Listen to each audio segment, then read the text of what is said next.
शन्नो मित्रश्यं वरुणः शन्नो भवत्वर्यमा शन्न इन्द्रो बृहस्पतिः शन्नो विष्णुरुक्रमः नमो ब्रह्मणे नमस्ते वायो त्वमेव प्रत्यक्षं ब्रह्मासि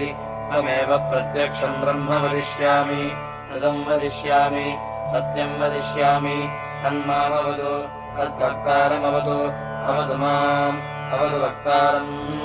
ॐ शान्तिः शान्तिः शान्तिः शन्नो मित्रश्यं वरुणः शन्नो भवत्वर्यमा शन्न इन्द्रो बृहस्पतिः शन्नो विष्णुरुक्रमः नमो ब्रह्मणे नमस्ते वायो त्वमेव प्रत्यक्षं ब्रह्मासि त्वमेव प्रत्यक्षं ब्रह्म वदिष्यामि ऋतं वदिष्यामि सत्यं वदिष्यामि तन्मामवतु तद्वक्तारमवतु अवतु माम् अवतु वक्तारम् ॐ शान्तिः शान्तिः शान्तिः शिक्षां व्याख्यास्यामः वर्णस्वरः मात्रापरम् सामसन्तानः इत्युक्तः शिक्षाध्यायः सह नौ यशः सह नौ ब्रह्मवर्चसम् अथातः सगोहिताय उपनिषदं व्याख्यास्यामः पञ्चस्वधिकरणेषु अधिलोकमधिज्योतिषमधिविद्यमधिप्रजमध्यात्मम् तामहासमूहिका इत्याचक्षते अथादिलोकम् पृथिवीपूर्वरूपम् द्यौरुत्तररूपम् आकाशस्सन्धिः वायुस्सन्धानम् इत्यधिलोकम् अथादिज्योतिषम् अग्निः पूर्वरूपम् आदित्योत्तररूपम् आपःसन्धिः वैद्युतस्सन्धानम् इत्यधिज्योतिषम् अथादिविद्यम् आचार्यः पूर्वरूपम् देवास्युत्तररूपम् विद्यासन्धिः प्रवचनकोसन्धानम् इत्यधिविद्यम् तथाधिप्रजम् मातापूर्वरूपम् पितोत्तररूपम् प्रजासन्धिः प्रजनकोसन्धानम् इत्यधिप्रजम् अथाध्यात्मम् अथराहनः पूर्वरूपम् उत्तराहनुरुत्तररूपम् वाक्सन्धिः जिह्वासन्धानम् इत्यध्यात्मम् इतीमा महासंहिताः य एवमेता महासंहिता व्याख्याता वेद सन्धीयते प्रजयाभिः ब्रह्मवर्चसेनान्नाद्येन सुवर्गेण लोकेन यश्छन्दसा वृषभो विश्वरूपः छन्दोभ्योऽध्यमृतात् सम्बभूव समेन्द्रो मेधया स्पृणोतु अमृतस्य देवधारणो भूयासम् शरीरम् मे विचर्षणम् जिह्वा मे मधुमत्तमा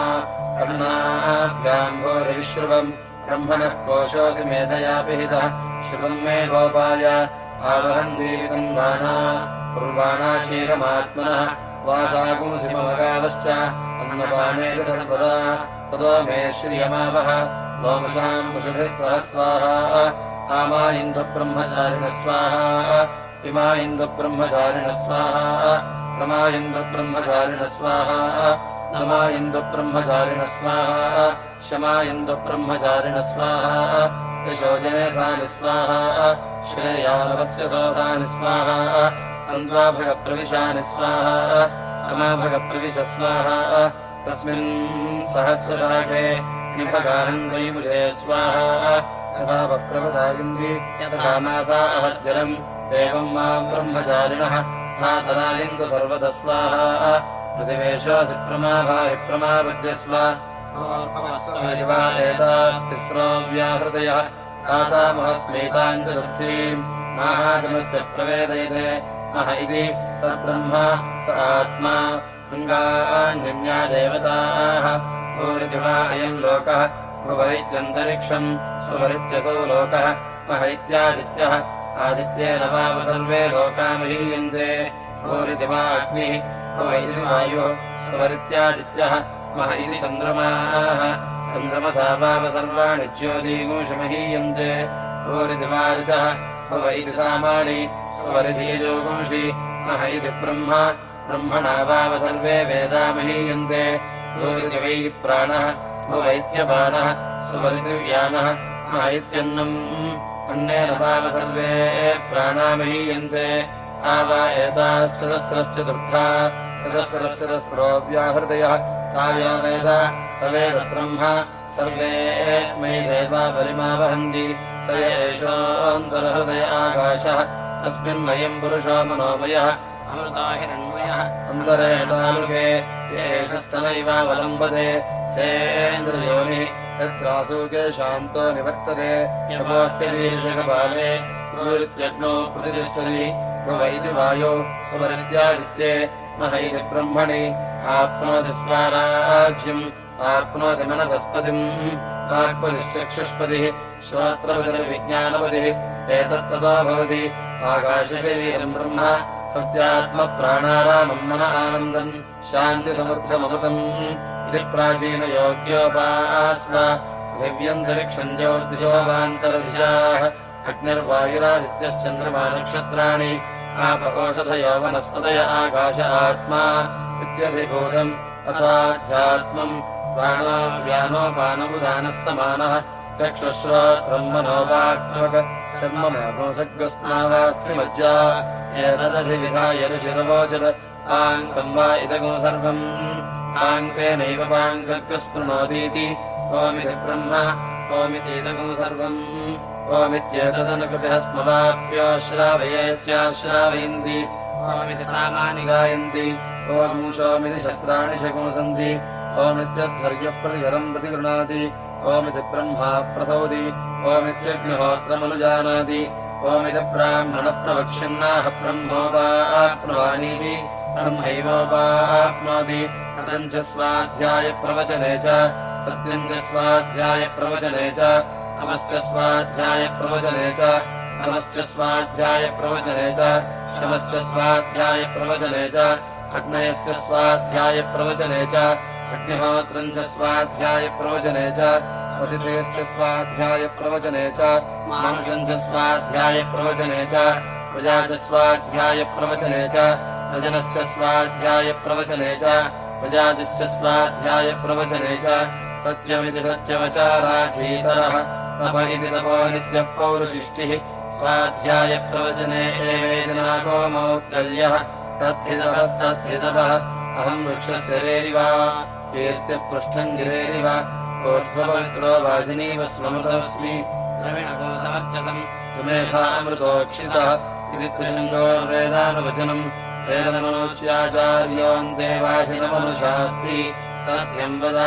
धर्मम् चर स्वाध्यायान्मा प्रमदः आचार्याय प्रियम् धनमाहृत्य प्रजातन्तम् मा व्यवक्षेत्सीः सत्यान्न प्रमदितव्यम् धर्मान्न प्रमदितव्यम् कुशलान्न प्रमदितव्यम् भोज्येन प्रमदितव्यम् स्वाध्यायप्रवचनाभ्यान्न प्रमदितव्यम् एवं प्रमदितव्यम् मातृदेवो भव पितृदेवो भव आचार्यदेवो भव अतिथिदेवो भव यान्यनवद्यानि कर्माणि तानि सेवितव्यानि न इतराणि यान्यस्माकमुसुचरितानि तानि त्वया वास्यानि न इतराणि एके चास्मच्छ्रेयागुंसो ब्राह्मणाः तेषाम् दयाधनेन प्रस्वसितव्यम् श्रद्धया देयम् अश्रद्धया देयम् श्रिया देयम् ह्रिया देयम् धिया देयम् संविदा देयम् अथ यदि ते कर्म विचिकित्सा वा वृत्तविचिकित्सा वा स्यात् एतत्र ब्राह्मणाः सम्मनिषिणः युक्ता आयुक्ताः अलोक्षा धर्मकामाः स्युः यथा ते तत्र वर्तेरन् तथा तत्र वर्तेथाः तथाभ्याख्यादेषु एतत्र ब्राह्मणाः सम्मनिषिणः युक्ता आयुक्ताः अलोक्षा धर्मकामाः स्युः यथा ते तेषु वर्तेरन् तथा तेषु वर्तेथाः एष आदेशः एष उपदेशः एषा वेदोपनिषत् एतदनुशासनम् एवमुपासितव्यम् एवमुचैतदुपास्यम् शन्नो मित्रश्यम् वरुणः शन्नो भवत्वर्यमा शन्न इन्द्रो बृहस्पतिः शन्नो विष्णुरुक्रमः नमो ब्रह्मणे नमस्ते वायो त्वमेव प्रत्यक्षम् ब्रह्मासि त्वामेव प्रत्यक्षम् ब्रह्मावादिशम् प्रथमवादिशम् सत्यमवादिशम् तन्मामावीत् तद्वक्तारमावीत् आवीन्माम् आवीद्वक्तारम् ॐ शान्तिः शान्तिः शान्तिः शन्नो मित्रश्यम् वरुणः शन्नो भवत्वर्यमा शन्न इन्द्रो बृहस्पतिः शन्नो विष्णुरुक्रमः नमो ब्रह्मणे नमस्ते वायो त्वमेव प्रत्यक्षम् ब्रह्मासि त्वमेव प्रत्यक्षं ब्रह्म वदिष्यामि कृतं वदिष्यामि सत्यं वदिष्यामि तन्मामवतु तद्भक्तारमवतु अवतु माम् अवतु वक्तारम् ॐ शान्तिः शान्तिः शान्तिः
नृत्यन्दर्शयामि गीतं श्रावयामि अश्वान्नारोहयामि गजान्नारोहयामि आन्दोलिकानारोहयामि समस्तराजोपचार देवोपचार नित्योपचार शिक्योपचार भक्त्योपचार प्रातःकाल पुरुषसूक्तविधानेन यथाशक्ति पञ्चामृताभिषेचन सहित यथाशक्ति षोडशोपचार पूजां समर्पयामि यस्य स्मृत्याजनामोख्यादव पूजा क्रियादिषु न्यूनं सम्पूर्णताञ्जात सद्योवन्देतमच्छिनो मन्त्रहीनं क्रियाहीनं भक्तिहीनं परमेश्वराजनार्दन यत्पूजितं मया देव परिपूर्णं ततस्तुते अनया ध्यान आवाहनादि षोडश उपचार पूजा भगवान् सर्वात्मका सर्वं श्री हनुमत् सीतालक्ष्मण परिवार समेत रामचंद्र स्वामी